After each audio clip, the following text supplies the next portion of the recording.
Salut à tous et bienvenue dans votre émission L'heure de la vérité. Aujourd'hui, nous abordons un thème qui est au cœur de la vie chrétienne, mais aussi source de nombreux débats. La vision et le visionnaire. Qui peut être réellement appelé visionnaire? Et qu'est-ce que la vision? Pourquoi cette question divise-t-elle nos communautés? On en parle avec l'apôtre Marien Ongouya, qui n'est plus à présenter car c'est un habitué de ce plateau. Bonjour, papa apôtre. Bonjour, Maman Chimène. Comment vous allez? En tout cas, en pleine forme, par la grâce de Dieu. En tout cas, je suis encore très heureuse de vous recevoir sur ce plateau parce que Merci. Je sais que quand vous êtes là, c'est pour vraiment apporter la vérité. Hein? Vraiment. La parole de vérité, hein? La parole source de vie. Amen. Hein? La parole incorruptible. C'est de ça que nous avons besoin. Amen. Donc voilà, sans plus tarder, aujourd'hui nous voulons parler de la vision et le visionnaire. Avant de commencer l'entrée de jeu, parlons-nous d'abord de la vision selon la Bible. Voilà, merci encore pour cette opportunité dans laquelle vous m'accordez. Cette affaire de la vision a un grand problème et aujourd'hui, par la grâce de Dieu, on va enlever un peu l'ambiguïté dans ça. Le problème, c'est que c'est un point de jeu de mots. Quand on parle de vision, c'est la capacité de voir. Et dans le domaine spirituel, la vision peut être une image que Dieu donne à un serviteur. Et dans chaque vision, il y a toujours un message. Et le plus important dans la vision, ce n'est pas l'image que l'on voit, mais c'est le message que nous tirons de cette image. Le visionnaire, c'est celui qui a une vision et qui doit l'expliquer à ceux qui le suivent. Et donc, déjà, nous savons que si nous partons d'abord dans la base des Écritures, nous sommes dans Exode, chapitre 3. Parlons d'abord de Moïse pour expliquer mieux la vision. Moïse a eu une vision dans le désert, voyant un buisson embrasé par le feu. Mais le buisson ne se consumait pas. C'est une vision. Il se retourna pour voir, pour comprendre un peu qu'est-ce que ça voulait dire. Il entendit une voix à l'intérieur. Nous avons un buisson, nous avons le feu. Le buisson représentait le peuple Israël. Et le feu, c'est la souffrance. La souffrance imposée par leur oppresseur, qu'on appelle les Égyptiens pharaons. Et le message fut dire que le Seigneur dit à Moïse, j'ai vu la souffrance de mon peuple. Je suis descendu pour les délivrer, pour les emmener dans une terre promise, dans un pays où coule le lait et le miel.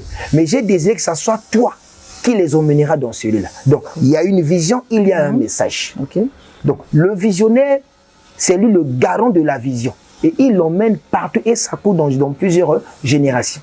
D'abord, ça un peu sur la vision, ce que je voulais un peu donner comme en introduction. Ok, et le visionnaire, qui peut être appelé visionnaire? C'est celui que, certains moments, celui que vous avez dit, celui qui reçoit la vision.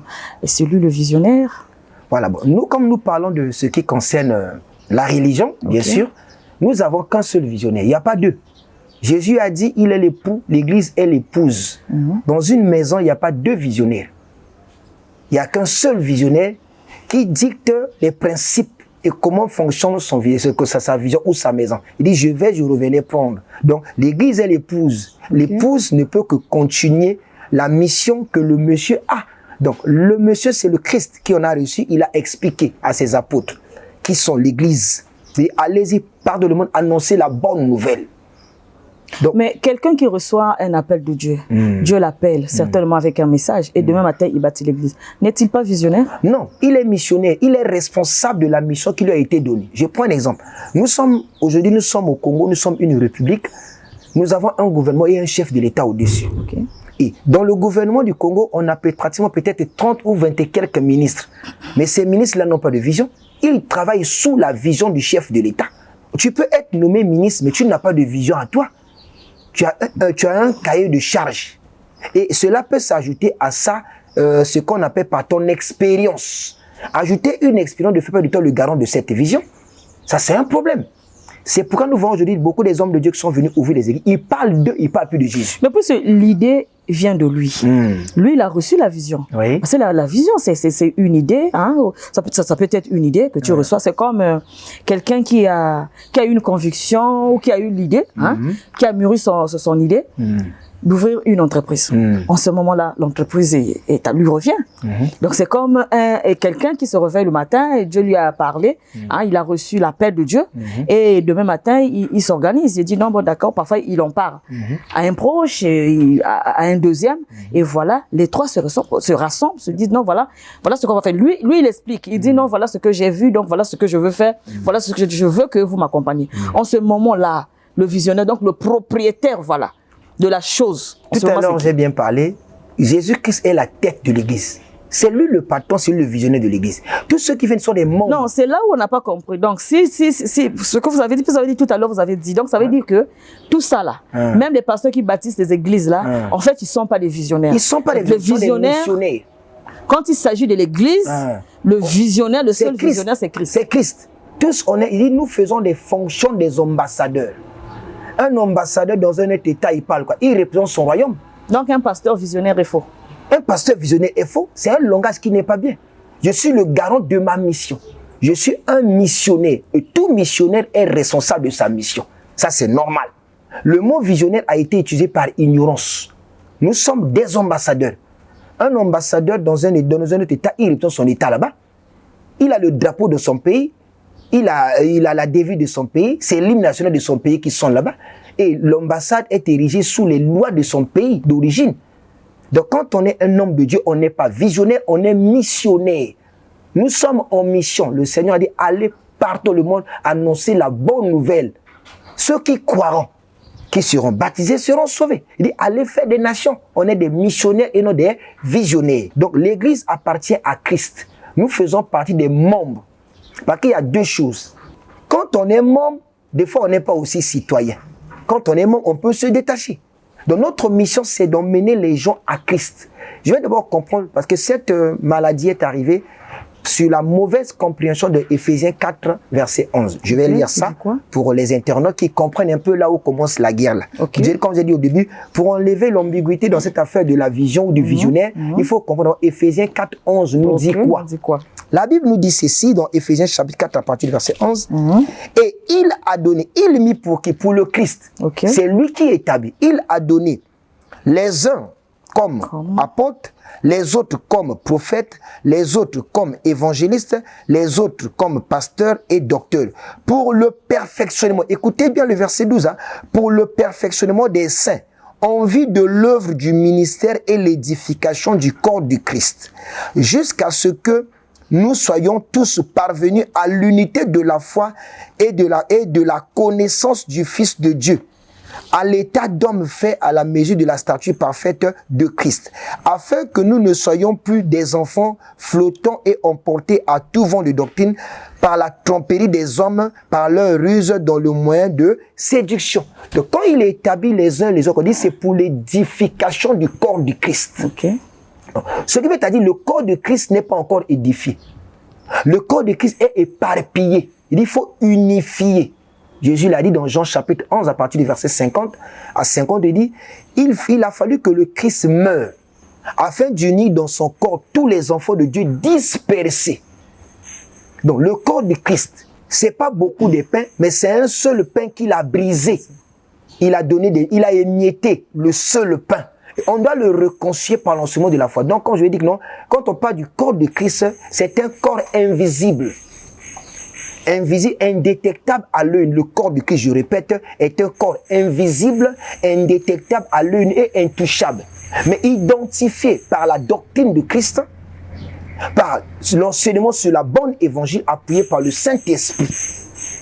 Parce que si aujourd'hui nous voulons révéler le corps du Christ, il faut qu'on soit dans la doctrine, de unir les gens, avoir une seule même foi, à quoi? À un seul Dieu, un seul esprit, un seul baptême.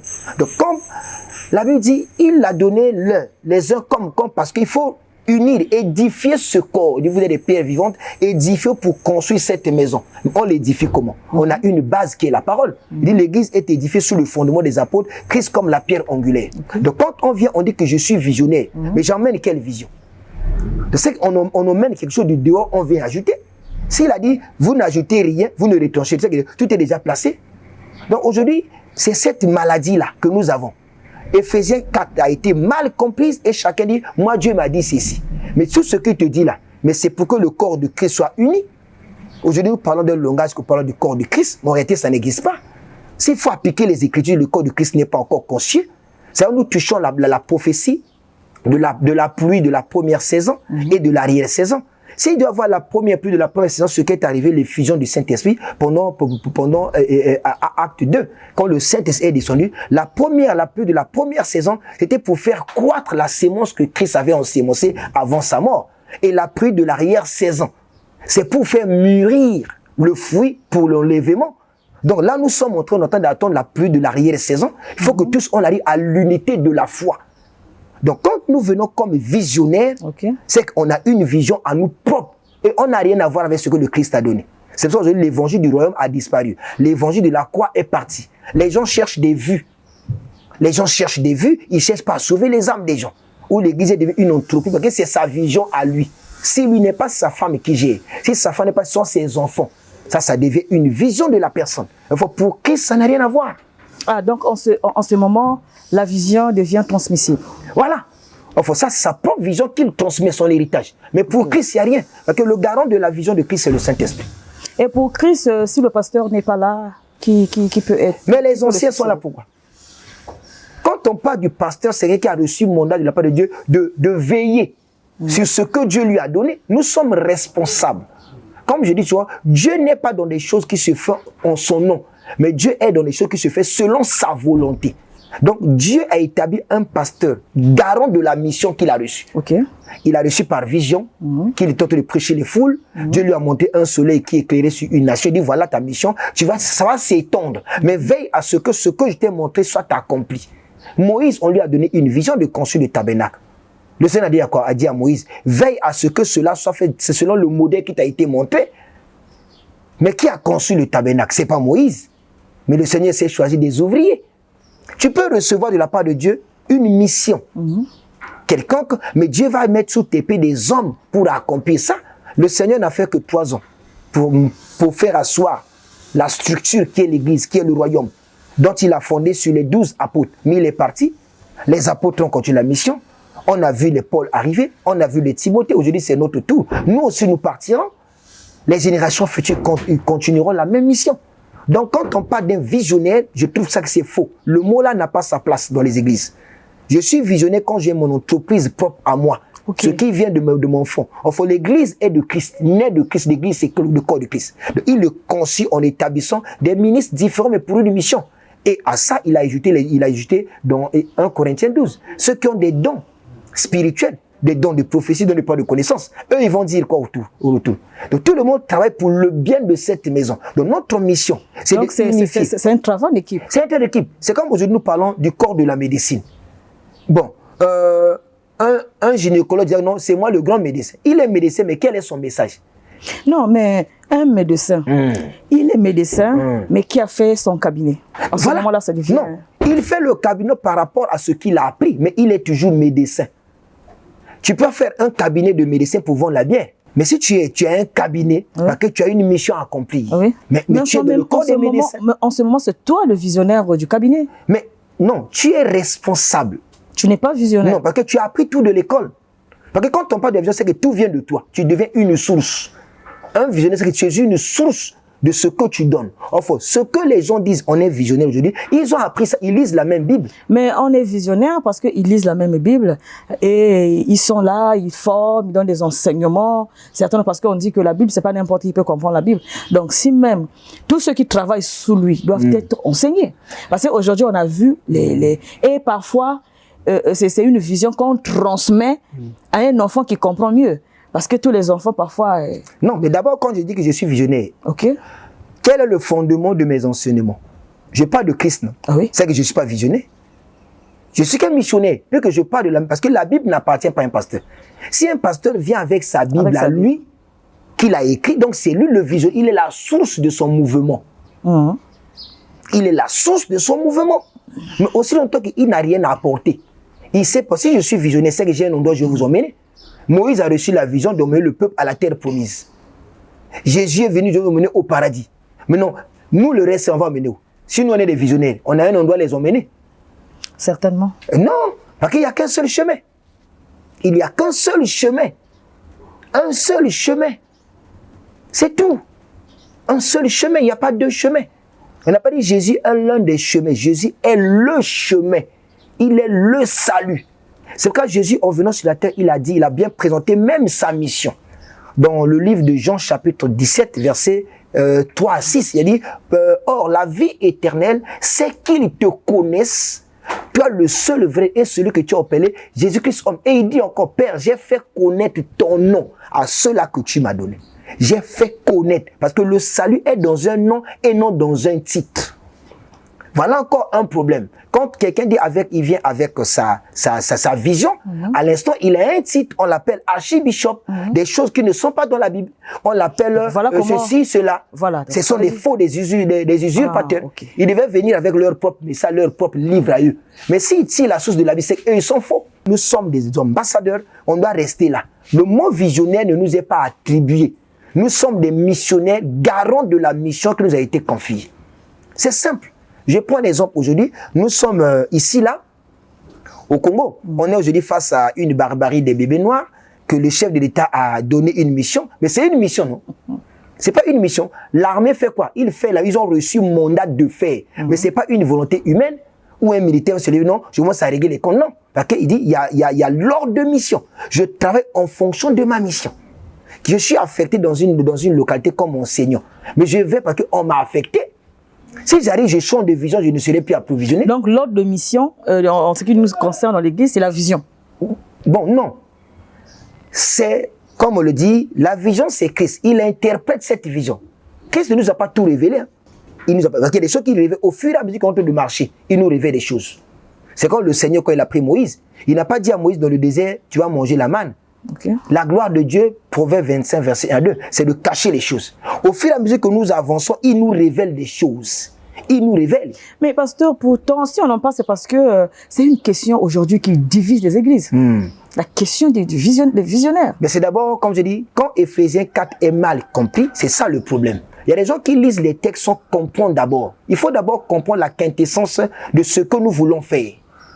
Mais quel est donc le risque court tous ces brebis qui sont à leurs pieds, s'il existe, bien sûr. Le Seigneur a dit, mon peuple périt par manque de connaissances. On a tous des Bibles, c'est qu'on peut lire. Je ne sais pas lire, je vais aller vers celui qui sait lire. Nous sommes arrivés à l'âge où la connaissance est donnée gratuitement. Quelqu'un dit, moi, mes parents étaient morts, donc je n'ai pas reçu un soutien de l'école, mais les cours du soir existent. L'apprentissage n'a pas d'âge. Donc on ne doit pas, je dis souvent, j'ai un mot que je dis souvent, celui qui ne lit pas est condamné à écouter. Tout homme doit apprendre à s'instruire. Même Pierre l'a dit. Ajoutez à votre foi la connaissance. On doit apprendre à lire. Donc les brebis doivent lire pour poser des questions. Même l'apôtre Paul qui a tout reçu de Dieu, mais quand il enseignait les questions des chrétiens de Béret, lui poser la question. Donc quand on est homme de Dieu, on vient. Il faut que les brebis soient capables de se questionner. C'est pourquoi le Seigneur a dit, allez-y, enseignez-leur. Quand on enseigne, c'est pour faire asseoir. Mais les églises n'enseignent pas parce que beaucoup de gens, ils savent quoi enseigner et ni quoi répondre. Non, pasteur, aujourd'hui là, un homme de Dieu qui a reçu l'appel, un homme, Dieu a dit que en dehors de comment dire ça, de paître des brebis, tu ne peux faire rien d'autre. Donc tu es là à mon service. À plein temps. Voilà, plein temps. Tu dois veiller, tu dois faire ceci. Donc pour cet homme de Dieu, on peut dire que l'église devient comme son entreprise. Il va avoir des enfants, il a une femme. Maintenant, si une fois, il n'est plus là, bon, tu ne vois pas que c'est normal qu'il lègue la responsabilité de l'église soit à sa femme ou à un enfant s'il est déjà grand. L'église n'est pas une monarchie, je l'ai bien expliqué. Non, mais là, nous sommes en train de traiter les cas. Non, mais j'arrive. Parce que là, vous avez dit, selon les règles, les normes. Mais là, nous traitons des cas. Quand un homme meurt, vous voyez l'onction, non? Quand un homme meurt, son onction s'arrête. Je prends l'exemple de Élie. Élie est parti, son onction est restée. Hein. Jésus est parti, il a laissé le Saint-Esprit. Parce que c'est ce qu'il a reçu, dit, le Saint-Esprit est descendu sur lui. Il est Dieu, il a laissé le Saint-Esprit au peuple. Donc l'onction reste. Mais le Saint-Esprit, on nous fait quoi? Il va avec nous à l'éternité. Donc l'œuvre de la mission, on a reçu l'onction pour accomplir une œuvre. Nous avons reçu le Saint-Esprit pour que nous soyons adoptés comme fils de Dieu. Le pasteur est fils de Dieu. Mais quand il s'agit de la mission, nous avons reçu l'onction pour exercer un ministère. Jésus l'a dit dans Ésaïe 61, l'Esprit de l'Éternel est sur moi. Il m'a oint, donc il m'a mandaté pour guérir ceux qui ont le cœur, Mais une fois que je finis ça, ma mission s'arrête, l'onction part, mais moi, autant qu'esprit, je repars. Donc quand je dis que je suis un homme de Dieu, Dieu m'a dit qu'il m'a mis à plein temps. Il prend soin de moi. Donc, quand le Seigneur dit, il commence son évangile dans Matthieu 4, verset 17, le premier message de Jésus dit, répentez-vous, convertissez-vous, et voici le royaume de Dieu est là. Il nous présente le royaume. Dans le royaume est géré par un roi. Et c'est le roi qui prend soin de ses concitoyens. C'est là qu'il a dit, ne vous inquiétez de rien. Jésus commence par ça, dans Matthieu 6, verset 25. Ne vous inquiétez de rien.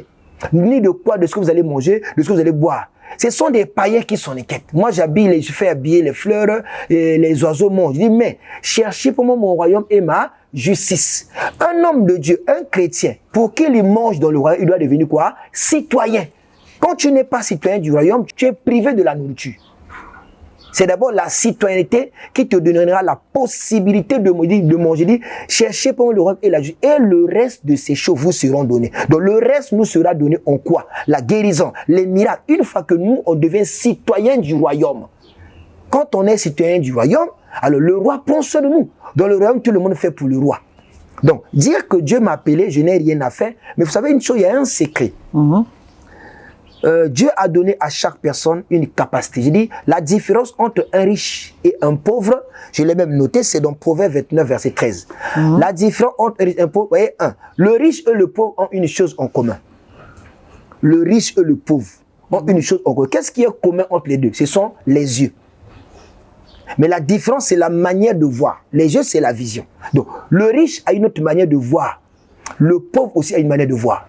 Le riche a une vision, il a des pensées, il réfléchit à l'affaire. Mais le pauvre, c'est celui qui aime consommer. Donc aujourd'hui, même quand on est homme de Dieu, Dieu m'a dit de travailler à plein temps. Mais je reçois des dîmes. Mais qu'est-ce que je fais de ces dîmes? C'est la question. Adam a reçu la sémence pour, la Bible dit cultive, pour s'aimer. Mais s'il avait mangé les graines, et qu'il devait avoir un jardin avec les fruits, donc Dieu m'a dit à plein temps, c'est que j'ai une sagesse que je dois mettre en jeu. Celui qui a créé le lit, quand Dieu a mis Adam dans le jardin d'Éden, il y avait un lit, il y avait une table. Aujourd'hui, nous avons des lits, parce qu'il y a des gens qui ont vu les arbres, ils ont trouvé l'inspiration sur l'arbre. Ils ont eu une vision, une maquette. Parce que la vision, c'est une maquette. Quand ils sont devant un Adam, c'est que de ça, je peux faire. Ils ont fait sortir les planches, les chaises et autres. Donc, un homme de Dieu qui est appelé à œuvrer, il doit avoir aussi la sagesse de créativité, d'avoir des activités. C'est possible, c'est pas impossible. Mais donc, selon vous, qu'est-ce qu'on peut comprendre aujourd'hui là, sur toutes ces églises qui se divisent pour cette histoire de vision? Parce que, qu'est-ce qui se passe? Quand vous avez dit, vous travaillez en équipe, mais vous travaillez en équipe croyant que nous travaillons pour la cause du royaume ou nous travaillons par rapport à la mission que nous avons reçue du Seigneur. Et vous découvrez après que les documents de l'église sont au nom d'un frère dans le groupe. Donc, il revient à dire que le jour que le frère ne sera plus là, ce sera soit sa femme ou son fils aîné déjà préparé quelque part. Pensez-vous que cela ne peut pas être l'objet? Je dis souvent, un leader, c'est celui qui a la capacité d'influencer les autres par une inspiration de la parole de Dieu et non par la manipulation.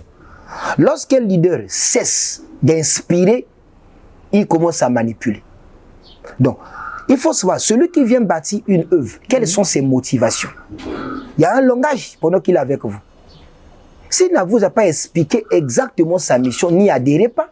On ne peut pas adhérer dans une mission si on n'a pas compris, à moins qu'on ne soit porté par la naïveté, aveugle. Mais sinon, il ne peut que rentrer dans la bêtise que celui qui est naïf. Les apôtres ont posé la question au Seigneur. Nous avons tout quitté pour te suivre. Qu'est-ce qu'on va gagner?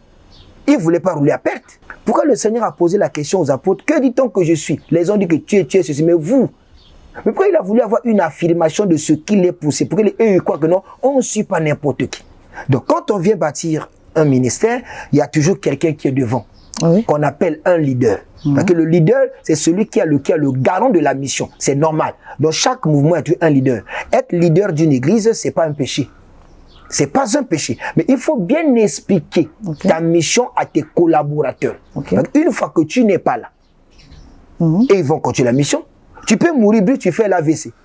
Et les collaborateurs doivent avoir connaissance du règlement interne et du statut là où ils sont en train de fonctionner. Moi, je gère une communauté, on en a 3 aujourd'hui là. Mais mes collaborateurs ont des copies du règlement et du statut, ils doivent porter connaissance à ça. Et vous lisez, il faut venir poser les questions sur des articles dont vous ne comprenez pas.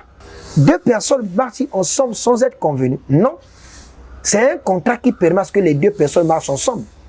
Donc ça, c'est une erreur de la part des collaborateurs. Tu peux venir faire la rébellion, mais quand tu as commencé, pourquoi tu n'as pas demandé d'abord les documents de l'église? On ne rentre pas comme ça comme aventurier. Non, mais très souvent, on peut venir. Puisque là, on vient sans rien, on ne connaît rien encore. Et on se laisse faire. On se dit, bon, voilà, on est sous un homme qui va nous enseigner, qui va nous emmener, qui va nous connecter. C'est ce qu'on dit. Maintenant, une fois qu'on atteint cette maturité-là, c'est en ce moment-là qu'on peut-être qu'on veut voir, qu'on veut savoir où est-ce qu'on va. Maintenant, lorsqu'on se rend compte que non, le chemin qu'on empruntait là, c'était pas un bon chemin, en ce moment-là, on fait quoi? C'est là où nous... Non, il y a un point. Nous quittons un mouvement quand la vision de Christ n'y est plus enseignée dans l'église. Je ne suis pas venu servir pour les papiers d'une église. Ça, c'est aussi un problème. Qui dit que non, après 100 ans, l'église revient à sa famille? Moi, je suis venu annoncer l'évangile aux âmes. Je n'ai pas d'intérêt à chercher. C'est lui qui est venu comme missionnaire, qui répondra devant Dieu de sa cupidité. Moi, je suis en train de prêcher l'évangile du salut aux gens. Je n'ai rien à voir avec ça. Je n'ai rien à voir. C'est comme moi aujourd'hui, là où je suis un apôtre, tu m'invites dans ton église à venir prêcher. Ne t'attends pas que j'attends, que je dois m'attendre à le fond du prophète. Moi, je ne connais pas ces choses-là. Je viens prêcher sur toi, je finis, je pars. Je n'ai rien à foutre avec ton argent. Ce que je viens faire, c'est l'évangile, la vie que je viens apporter. Donc, ces derniers, quand ils viennent, ils ont les yeux sur l'argent. Okay? C'est par rapport à ce qui leur a été introduit. Moi, je viens dans une nation, dans une église. Bon, Dieu m'établit, je suis là-bas, diacre ou ancien. Qu'est-ce que moi j'ai à voir avec les papiers de l'église? Pour faire quoi avec ça?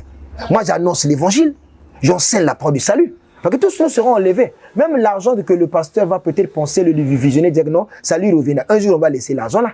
Ils ne viennent pas pour Christ. Ce sont des ventes affamées. Ce sont eux qui font aussi du mal aux leaders qui les accompagnent. C'est ça aussi.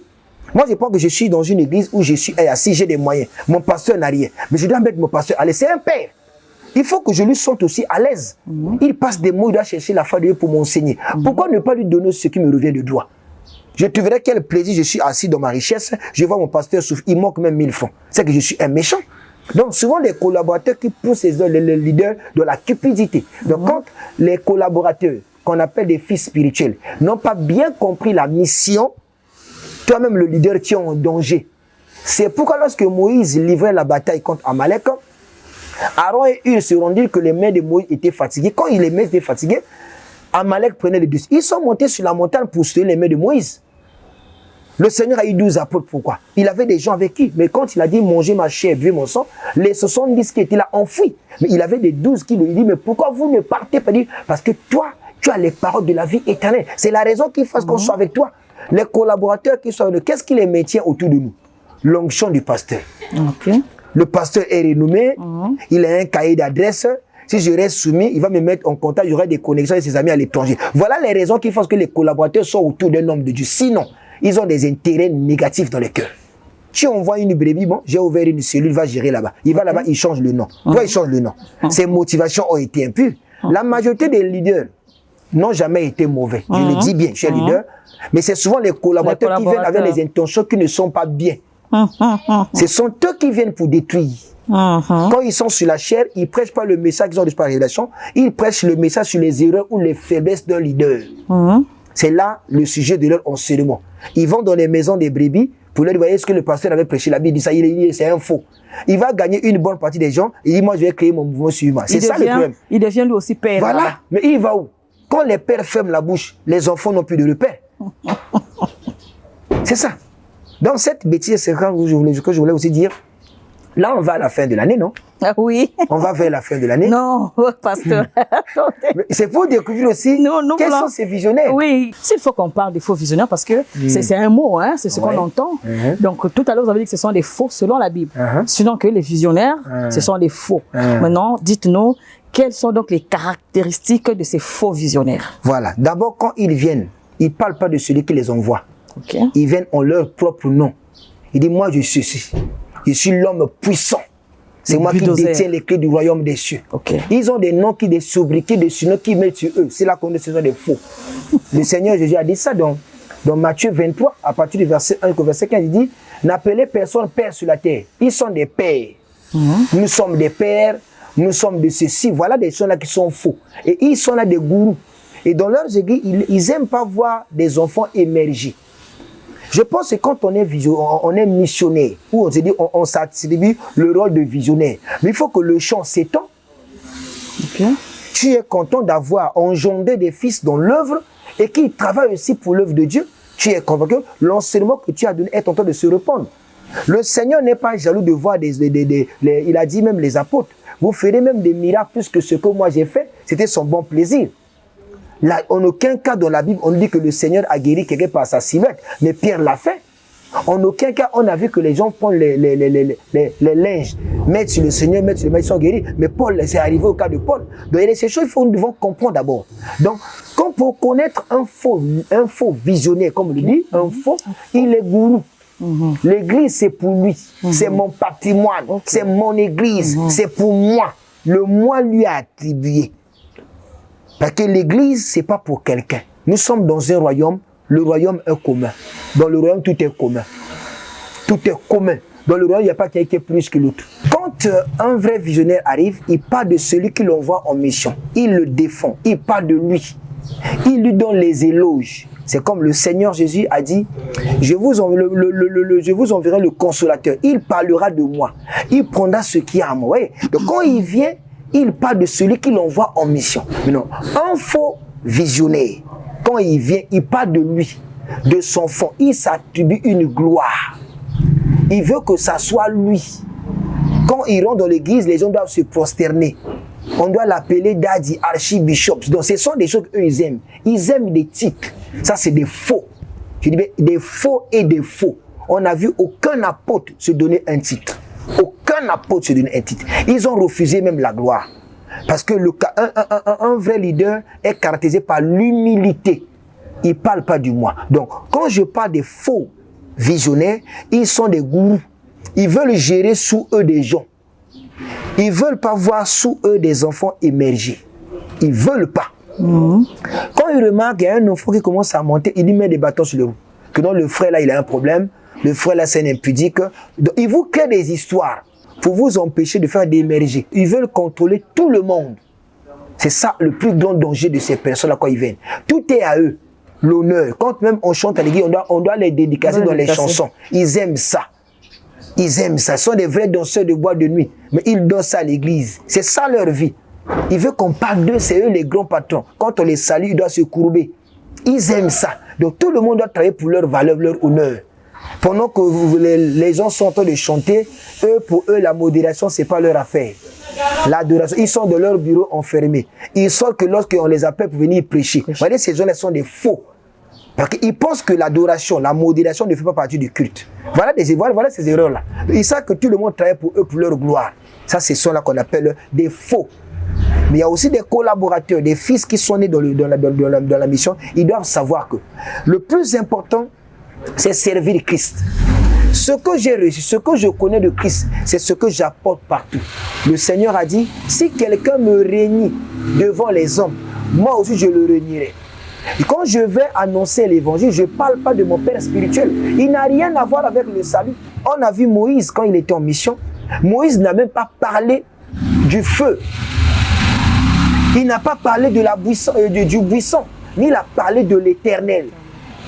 Il a même posé la question, si je vais, on me dit, comment il s'appelle ce Dieu-là? Donc la préoccupation est de connaître qui m'envoie en mission. C'est de lui que je veux, parce que je dois engager celui qui m'envoie en mission. Donc les faux, sont ceux-là qui viennent en leur propre nom. Ils ont pour Dieu leur propre vent. Tout ce qu'ils font, c'est pour eux. Donc je reviens encore. Quand Ephésiens 4:11 n'est pas bien compris, il y a un peu. Donc si on est ministre de Dieu, c'est pour construire le corps du Christ. Il faut le construire, l'unir. Quand le corps du Christ est unifié, il est fort. Et alors notre voix peut être portée. Si les apôtres, en leur époque, ont pu impacter, faire bouger le royaume, l'empire romain, Mais pourquoi nous, à notre époque, on a du mal? On a du mal. Parce que vous êtes des visionnaires. Voilà. Chacun défend ses intérêts. Si c'était les intérêts du royaume, même devant l'État, devant les gouvernements, nous on pèse. Mais on ne pèse pas. On a un point de faire de nos États. On dit que nous sommes des pays laïcs. Mais arriver quand même à faire des États chrétiens, nous sommes dans un pays où chez nous, où on est par exemple, 80% des gens sont des chrétiens. Mais on n'est pas un État chrétien. Où sont les morales chrétiennes? On n'a pas ces valeurs chrétiennes. Parce que ceux qui sont venus ont leur propre nom. Ils ne présentent pas le royaume est présenté, le gouvernement a besoin de ça. Les hommes d'État ont besoin de connaître les valeurs du royaume. L'école, tous ces institutions ont besoin de connaître les valeurs du royaume. Sinon, il n'y a pas un sens. Il n'y a pas un sens. Donc, quand on dit qu'on est visionnaire, c'est un danger. On est missionnaire, oui, parce qu'on fait des fonctions des ambassadeurs. Où on lit les Écritures, on ne comprend pas. Mais quand on va Éphésiens, pour que nous ne soyons plus ballottons, flottons à tout vent de doctrine. Et aujourd'hui, nous le voyons. Quand on sait que non, il faut prêcher sur les miracles. Tous les pasteurs pas des miracles. Mais finalement, vous êtes venus prêcher quoi? On ne peut pas prêcher le miracle dans une église. On ne peut pas prêcher les délivrances dans une église. Mais un mot, il faut s'asseoir. Nous présentons le royaume. Quand on parle l'évangile, le message du royaume, c'est quoi? La bonne nouvelle du royaume, c'est parler de Christ. Non? Qui est Christ? On parle de la naissance du Christ. On parle de sa vie, ce qu'il a fait. On parle de sa mort et sa résurrection. On parle de sa royauté, de son règne éternel. C'est ça l'évangile du royaume.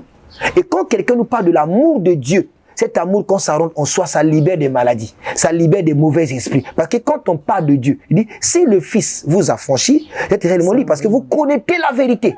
Et cette vérité fait quoi? Vous affranchit. Mais il s'agit de quelle vérité qui nous affranchit? La vérité, c'est Christ. Donc quand nous parlons du royaume, le message du royaume, c'est Christ. La croix, c'est la chair de Dieu. La croix, c'est la chair du Seigneur qui nous a témoigné son amour. La croix nous appelle. La parole nous guide. Le Saint-Esprit nous conduit dans la sainteté et dans la paix ainsi que dans la vérité. Donc quand l'évangile du royaume n'est pas prêché, nous-mêmes nous sommes en danger. Enfin, le peuple a besoin d'être un membre du royaume pour que le reste leur soit donné. Je dois me lever pour se battre de ma vie. Je suis obligé de couper les liens, de chasser les démons, de revendiquer mes bénédictions. Parce que je n'ai pas une couverture. C'est cet évangile qui est donné des églises, qui sont venus par des visionnaires. Mais moi qui suis un membre du royaume, il y a des choses que je ne cherche pas, ça vient. C'est dire, si tu obéis à ma voix, moi l'Éternel, j'ordonnerai à faire quoi? À la bénédiction de faire quoi? De te suivre. C'est écrit dans la Bible. Donc, la différence entre les visionnaires et les missionnaires, c'est ça. Moi, je suis un missionnaire, apôtre missionnaire de Christ. Je ne suis pas visionnaire parce que je n'ai pas où emmener les gens là. Mais étant missionnaire, j'emmène le peuple dans le royaume de Christ parce que j'ai reçu mon mandat, dit voici le lieu. Ma mission peut s'arrêter aujourd'hui, je peux mourir. Mais ceux sur qui j'ai expliqué cette mission vont continuer. Sans moi. Parce que le même esprit qui m'a conduit, le même esprit qui a conduit Moïse, c'est le même esprit qui a conduit Josué. Et c'est le même qui nous conduit aujourd'hui là. Ok, apôtre. Je sens que vous avez encore beaucoup à dire. Oui. Mais nous vous permettons quand même de dire un dernier mot. Hein. Apparemment, vous avez quelque chose, un message à lancer au peuple de Dieu qui vous écoute. Oui. Donc, comme je reviens encore pour dire, tourner cette même pensée, Dieu n'est pas dans des choses qui se font en son nom. Je répète bien. Dieu n'est pas dans des choses qui se font en son nom. Mais Dieu est dans des choses qui se font selon sa volonté. Nous sommes arrivés à la fin de l'année. Vous allez remarquer une chose, cette bêtise de l'immaturité de ces hommes dits grands hommes de Dieu qui n'ont jamais été grands. Pourquoi? Parce que il y a un mouvement qui va naître à partir de... Bon, déjà en novembre, là, ça commence. Les préparatifs de la fin de l'année. Les 40 jours de jeûne, les marathons de prière, des 60 jours. Posez la question, pourquoi ils font ça chaque fin de l'année? Pourquoi, dites-nous? Voilà. Parce qu'ils sont conscients qu'ils n'ont pas enseigné l'évangile. Ils créent la peur dans les cœurs. Enfin, l'évangile enlève la peur. L'évangile, c'est la vie. C'est là où vous remarquez ces églises-là. En décembre, vous allez voir, on a 21 jours de jeûne et prière pour la peur de la fin de l'année. On doit sceller, c'est l'année de la percée. Maintenant, le mois qui est passé, ce n'était pas une percée. Voilà les gens qui sont venus avec leur vision, ne connaissent rien. Mais nous qui sommes dans le royaume, nous, on sait ce qui nous revient de droit. Nous, on sait, parce que la parole de Dieu nous dit, dans le psaume 19, verset 1 à 4, il dit, un jour ainsi, un autre jour. Nous, on sait, le demain appartient à Dieu. Mon demain ne se repose pas dans mes jeûnes et mes prières. Non, c'est c'est la volonté de Dieu. Le lendemain se suffira de lui-même. À chaque jour suffit sa peine. Donc, toutes ces histoires Non, vous ne croyez pas au jeûne? Le jeûne, c'est normal. Je dis ceci, c'est pas sur le jeûne que Dieu nous bénit. C'est un problème. Nous avons en nous la sémence de notre futur. Si je veux devenir père, j'ai la sémence. Il faut que j'ai une femme pour l'enceinte. Je ne le chercherai pas. Si je veux devenir mère, je dois avoir un homme qui doit m'enceinter pour avoir un enfant. Et si je veux avoir beaucoup d'argent? Je veux avoir beaucoup d'argent, j'ai ma tête, je dois travailler. C'est simple. Donc, nous avons pas besoin de prier pour ça. Non. Nous avons tout reçu de Dieu. Je dis bien tout reçu de Dieu. Quand on est dans le royaume, nous comprenons exactement ce que nous sommes. Mais quand on est dans une république, la république dit chacun pour soi, Dieu pour tous. Ça, c'est le langage de la république. Mais dans le royaume, David a dit pendant la mort de Saoul, il dit, oh, peuple d'Israël, fille de Jérusalem, pleurez pour Saoul. C'est lui qui vous faisait habiller par le cramoisi. Il vous faisait habiller. La Bible parle du royaume, du début à la fin. Le jardin d'Éden, c'est le royaume. Et la république? Mais la république, c'est pas dans la Bible? Non, non, non. Quand nous parlons, aujourd'hui, vous savez, nous avons l'évangile du royaume. Le roi venait voir chaque jour ses citoyens, Adam et Ève. Ils n'en moquaient de rien. Mais quand ils ont péché, pourquoi ils ont péché? Ils voulaient être comme Dieu. Voilà la vision de la démocratie. Ils ont refusé d'être dans le communisme. Ils disent non, nous on veut être des démocrates. Enfin, quand on parle de la démocratie, on parle de multipartisme. Nous on veut être aussi comme Dieu. Connaissons le bien et le mal. Dieu les a choisis, allez-y faire. Mais quand ils sont arrivés dehors, on est où? Ils ont quelle vie? Les crimes ont commencé. Dieu dit, moi je fais mon royaume. Il a mis 2 chérubins. Avec une épée, il écrit Moïse et Élie, vous ne rentrez plus la loi et les prophètes. C'est fini. Pour que le chemin du paradis soit ouvert, il faut que Christ se retrouve sur la montagne de la transfiguration. Élie et Moïse a dit, mais désormais le chemin est libre avant que Christ n'aille mourir. Donc aujourd'hui, beaucoup de pasteurs prêchent la Bible avec l'esprit des républicains, leurs intérêts à eux. Mais peu sont ceux-là qui prêchent de l'évangile avec l'esprit du royaume. Nous sommes dans le royaume. C'est quand nous parlons de Christ avec amour. Mais les républicains, et ils parlent d'eux, les démocrates, ils ont leurs intérêts à eux. C'est quand ils ne prêchent pas Christ, ils prêchent leur fond. Ils veulent gagner. À la fin de l'année, vous allez voir, maman, bon, ça enveloppe, non, yamakasi, au Sélinga, fin de l'année. Voilà les républicains. Dans le royaume, ce langage-là n'existe. Donc ça sont les œuvres des visionnaires. Ça, c'est les œuvres des visionnaires. Je dis, dans le christianisme, il n'y a pas un visionnaire. Il n'y en a pas. Le christianisme, un seul visionnaire, c'est Christ. Je dis, un seul visionnaire, c'est Christ. Sinon que Bethsalel va dire qu'il est visionnaire de la construction de l'arche, du tabernacle. Donc Josué va dire que c'est lui le visionnaire. Mais le visionnaire, c'était Moïse. Eux, c'est des missionnaires qui continuent la mission. C'est ça le problème aujourd'hui. Nous sommes des ambassadeurs, nous faisons les fonctions des ambassadeurs. On s'arrête là. Voilà. Merci, apôtre. Je vous en prie. Voilà, nous sommes donc arrivés au terme de cette émission consacrée sur la question de la vision et du visionnaire. Nous retenons que tout visionnaire est faux. Nous sommes des ambassadeurs de Christ. Nous sommes des missionnaires. Ce n'est pas moi qui le dis. C'est l'apôtre Anguya qui le dit. Nous ne disons pas que ce qu'il a dit c'est vrai. C'est vous qui connaissez les Écritures. Celui qui veut aussi le confronter sur le plateau, vous serez le bienvenu. Donc, appelez-nous, préparez les Écritures, parce que n'oubliez pas que ici, à l'heure de la vérité, la Bible c'est notre boussole. Lui il a parlé des Écritures, il a lu la Bible. Si vous avez des Écritures qui le contredisent, en tout cas vous pouvez nous appeler et on vous fera passer sur le plateau. Merci donc à vous tous qui êtes fidèles à cette émission. Et au revoir et à bientôt pour un autre numéro.